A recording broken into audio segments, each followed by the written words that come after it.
Okay, next comes the brain malformations. So in this basically we'll study holosporencephaly and lysencephaly. अच्छा, इसमें this is often incompatible with postnatal life, ठीक है, ये जो brain की malformations होती हैं और जो बच जाते हैं वो फिर डिसेबल्ड होते हैं। अच्छा, इसमें आपको पता होना चाहिए कि holosporencephaly क्या है। सो आपको जो फोर ब्रेन होता है ना, ठीक है, वो अगर आपके पास डिवाइड नहीं होता टू सेरिब्रल हेमिस्फीयर्स में, जो हमें पता है कि वो आगे जो है ना हमारे दो सेरिब्रल हेमिस्फीयर्स होते हैं, ठीक है, नहीं होता डिवाइड, तो फिर आपके पास ये हॉलोस्पोरेंसेफेली की कंडीशन हो जाती है, जो कि बेसिकली एक डेवलपमेंटल डिफेक्ट है, ठीक है। और ये basically 3 to 4 weeks of development में होता है, राइट। उसके बाद ये SHH म्यूटेशंस के साथ एसोसिएटेड, ये हमने पीछे भी पढ़ा है, वो आप हमें मुझे कमेंट सेक्शन में बताएंगे कि मैंने क्या पीछे बताया कि SHH म्यूटेशंस के साथ कौन सा वाला एसोसिएटेड होता है, एलर या बेजल। अच्छा, प्लेट। अच्छा, it is may be seen in Patau syndrome, ये पटाउ सिंड्रोम के साथ भी देखी जाती है, जो कि बेसिकली ट्राइसोमी नंबर 13 है। ये आगे जाके हम लोग पढ़ेंगे, ठीक है। इसके अलावा फीटल अल्कोहलिक सिंड्रोम के साथ भी इसका जो है ना देखा गया, उसके साथ एसोसिएशन, ठीक है, ये आप देख सकते हैं, राइट। ओके, ये हमारे पास बिल्कुल मिड लाइन का डिफेक्ट होता है, ठीक है। मोनोवेंट्रिकल जो होते हैं वो फ्यूज़ कर जाते हैं और ये देखें गौर से, ये हमारे पास जो वेंट्रिकल है यहाँ पे, लैटरल और थर्ड वेंट्रिकल आपको डिस्टिंग्विश नहीं हो पा रहा है, ये दोनों आपस में एक बन जाते हैं, ठीक है। इसके अलावा बेसल गैंग्लिया आपस में फ्यूज़ कर जाता है, ठीक है। क्लेफ्ट लिप क्लेफ्ट पैलेट की कंडीशन होती है, ठीक है।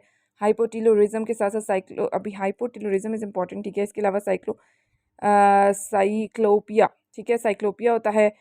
और इसके अलावा जो है ना पिट्यूटरी डिसफंक्शनिंग के इसमें हायर चांसेस होते हैं, जिसमें diabetes insipidus is a condition, जो अगर जिसको हॉलोस्पोरेंसेफेली है ना, ठीक है, वो आगे डायबिटीज़ इंसिपिटस में लैंड कर सकता है। Okay, then comes lissencephaly, it is इसमें बेसिकली न्यूरोनल माइग्रेशन नहीं हो पाती, ठीक है।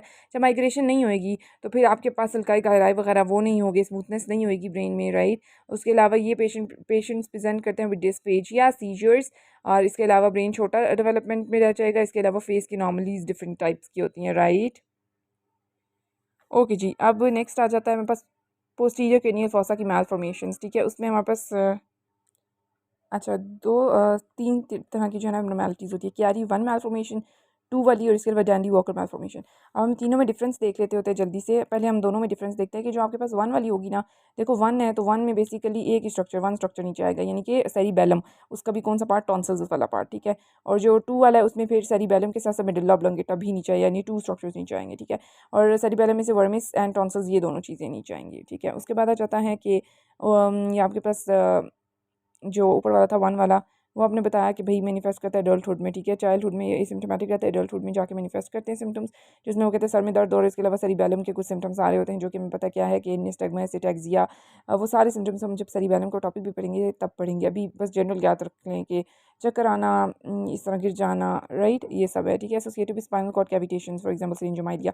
अब जो नेक्स्ट टॉपिक मैं पढ़ूंगी ना नीचे, वो सिरिंगोमाइलिया, ठीक है। ये इसकी एसोसिएशन वन की उसके साथ है, तो मैं उसमें भी बताऊंगी कि भाई वो एसोसिएटेड है, इसके साथ है।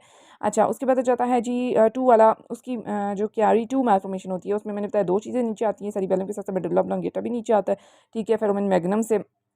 और ये एक ये दोनों जो है ना नीचे वाले, ये दोनों नॉन कम्युनिकेटिंग हाइड्रोसेफेलस बना देते होते हैं, ठीक है। ये वाला वैसे टू वाला ना ज़्यादा सिवियर फॉर्म होती है, ठीक है। और ये प्रेजेंट करेगा भी डिस्फेजिया और स्ट्राइडर और एपनिया, लिम्ब की वीकनेस, ठीक है, इन चीज़ों के साथ एसोसिएटेड करेगा, क्योंकि ज़ाहिर है मेडुल्ला ऑब्लोंगेटा के अंदर हम जब आके मेडुल्ला डिटेल में पढ़ेंगे ना, तो इसमें ये सारी चीज़ें पड़ी होती हैं, जो हमारे पास डिफरेंट न्यूक्लियाई पड़े हुए होते हैं, ठीक है, जो ये आपके पास जिनकी मसले की वजह से जो है ना ये सारे सिम्टम्स आते हैं, ठीक है, ये आपको पता होना चाहिए, ठीक है। तो it is also associated with myelomeningocele, ठीक है। अच्छा, ऊपर वाले की एसोसिएशन सिरिंगोमाइलिया के साथ है, जो कैरी टू होता है ना उसकी एसोसिएशन माइलोमेनिंगोसील के साथ है, जो मैंने पहले पीछे आपको बता दिया कि वो क्या चीज़ होती है, ये माइलोमेनिंगोसील। इसमें बेसिकली देखो, माइलन माइलन से क्या समझ लगता है, CNS पूरा बाहर की तरफ आ रहा है, मतलब नर्व्स वगैरह, स्पाइनल कॉर्ड वगैरह। और मेनिंगो मतलब मेनिंजीज भी साथ आ रही है, ड्यूरामेटर पायमेटर, वो सारी मेनिंजीज भी साथ आ रही हैं, ठीक है। जब दोनों चीज़ें आती हैं तो वो आप उसको माइलोमेनिंगोसील कहते हैं, लंबोसेक्रल वाला, ठीक है। Next third one is basically the Dandy Walker malformation. अच्छा, इसमें क्या होता है, इसमें बेसिकली आपके पास एज आने से हो जाती है सेरिबेलम के वर्मिस की, ठीक है। मतलब जो सेरिबेलम होता है उसका एक पार्ट होता है वर्मिस, वो हम आगे डिस्कस करेंगे, ठीक है। उसकी वो ना आपके पास बिल्कुल बनता ही नहीं है, ठीक है, जिसकी वजह से क्या होता है, ये आप देख रहे हैं इस वाली इमेज में, ये जो रेड एरो दिखा रही है, इस वजह से सिस्टिक इनलार्जमेंट हो जाती है फोर्थ वेंट्रिकल की, ठीक है, जो सारा का सारा पोस्टीरियर फोसा में को भर देता है, फिल कर देता है, ठीक है। ये भी वही मैंने बताया था आपको, non communicating hydrocephalus spina bifida के साथ एसोसिएटेड है, ठीक है। अच्छा, अब हम लोग एक टॉपिक पढ़ने लगे हैं जिसको कहते हैं सिरिंगोमाइलिया, ठीक है, ये वाली सिरिंगोमाइलिया। अच्छा, इसमें क्या होता है, इसमें बेसिकली जब येलो वाली एरोज देख रहे हैं यहाँ पे, बेसिकली ये ना स्पाइनल कॉर्ड के अंदर ही ना ग्लायोसिस लाइंड कैविटी होती है और फ्लूइड से भरी हुई होती है, ठीक है।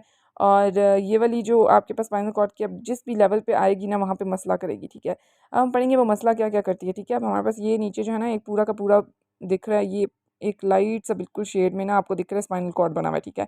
इसकी ये सेंटर वाला पार्ट होता है ना, वहाँ पे ये सिरिंगोमाइलिया पर असल में ये ना डिराइव हुआ है फ्रॉम अ वर्ड सिरिंग्स, ठीक है, जो कि ग्रीक वर्ड है जिसका मतलब है ट्यूब की तरह का, ठीक है। तो यूजुअली हम कहते हैं कि जो है ना क्रेनियोथोरैसिक होता है, ठीक है, यानी कि जो है ना C2 से शुरू होकर T9 तक किसी भी लेवल पे ना ये वाला बन सकता है रीजन।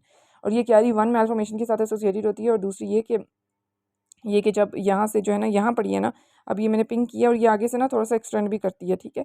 अभी आपके पास ये साइड पे जो आपके ट्रैक्स दिख रहे हैं ना, these are the lateral spinothalamic tracts, ठीक है। ये आपके पास कौन सी सेंसेशन लेके जा रहे होते हैं, पेन एंड टेम्परेचर की सेंसेशन। तो आपके पास जिस भी डर्माटोम पे लीजन आएगी ना उसी के साथ एसोसिएटेड जो है ना वो आपके पास loss of pain and temperature होएगा, ठीक है। उसके अलावा ये spinothalamic tract is very important, ठीक है। या आपके पास पेन और टेम्परेचर की सेंसेशन लेके जा रहा होता है तो वो बंदा को वो लॉस हो जाती है, लेकिन चूंकि ये एक्सटेंड भी करता है, ठीक है, ये आगे जो है ना वो एक्सटेंड भी करता है। तो जब ये एक्सटेंड किया तो फिर क्या हो गया, फिर वहाँ पे जो है ना अगर ये जो है ना इधर मोटर वाले पाथवे तक वेंट्रल रूट पे पहुँच जाएगा, मोटर पाथवेज भी इफेक्ट होंगे। तो ये एंटीरियर हॉर्न को इफेक्ट किया तो फिर आपके पास लोअर मोटर न्यूरॉन के साइंस आना शुरू हो जाएंगे, ठीक है। तो ये बेसिकली थी, तो ये आप देख लें डिस्ट्रीब्यूशन इसकी ना दोनों बायलैटरली दोनों आर्म्स में होती है, ठीक है। और सबसे पहले डैमेज ही बेसिकली यही वाला ट्रैक्ट होता है, ठीक है, जो एंटीरियर वाइट कमिश्चर होता है ना वहाँ पे जो फाइबर्स क्रॉस कर रहे थे स्पाइनोथेल्मिक ट्रैक्ट के, ठीक हो गया। नेक्स्ट हम देख लेते होते हैं कि टंग की डेवलपमेंट, ठीक है, फिर हमारी एम्ब्रियोलॉजी कंप्लीट हो जाएगी। क्विकली इसको देखते हैं, this is very high yield topic.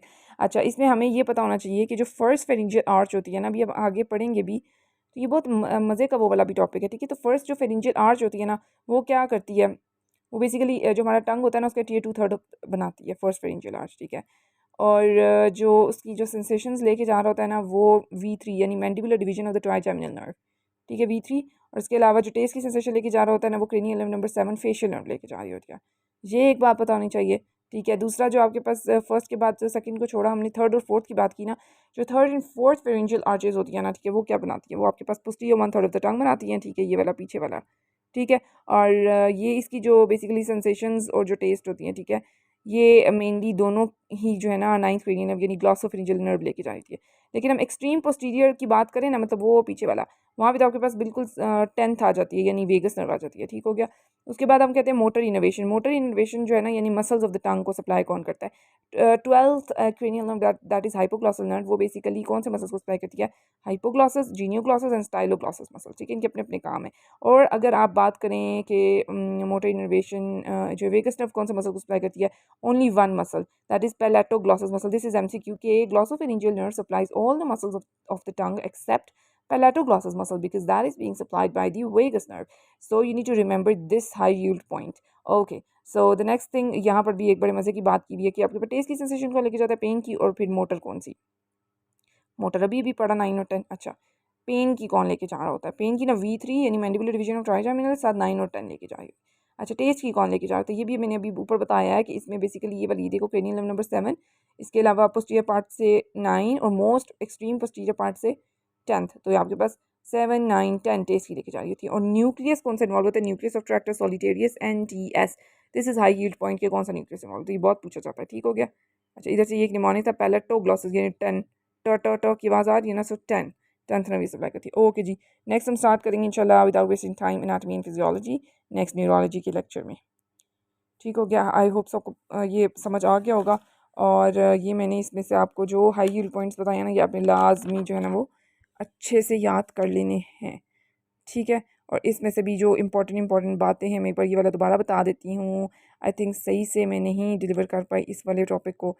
तो हॉलोस्पोरेंसेफली के साथ आपने याद क्या करना है भाई, सिंपली दो सेबल हेमिस्फीयर्स में नहीं डिवाइड हो पाया, 3 और 4 वीक्स में होता है, और साथ साथ इसकी एसोसिएशन SHH म्यूटेशन होती है उसके साथ, पेटाउ सिंड्रोम के साथ और फीटल अल्कोहलिक सिंड्रोम के साथ होती है, ये बात ठीक है। उसकी पेशेंट की प्रेजेंटेशन जो है ना वो क्या क्या हो सकती है, ठीक है, वो टोटली डिपेंड करती है क्या मसला चल रहा है। जैसे अगर पिट्यूटरी डिसफंक्शनिंग या डायबिटीज़ इंसिपिडस का चल रहा है, ठीक है, क्योंकि उसके साथ रिस्क ज़्यादा हो जाता है ना, तो वो वाले सारे सिम्टम्स आएंगे डायबिटीज़ के, पॉलीयूरिया, पॉलीडिप्सिया, पॉलीफेजिया वगैरह, ठीक है, हाइपोटिलरिज्म, साइक्लोपीजिया, साइक्लोपिया, और इसके अलावा क्लेफ्ट लिप क्लेफ्ट पैलेट होगा बंदे का, फ्यूज बेसल गैंग्लिया हो सकता है, मोनो वेंट्रिकल, एक वेंट्रिकल पड़ा होता है।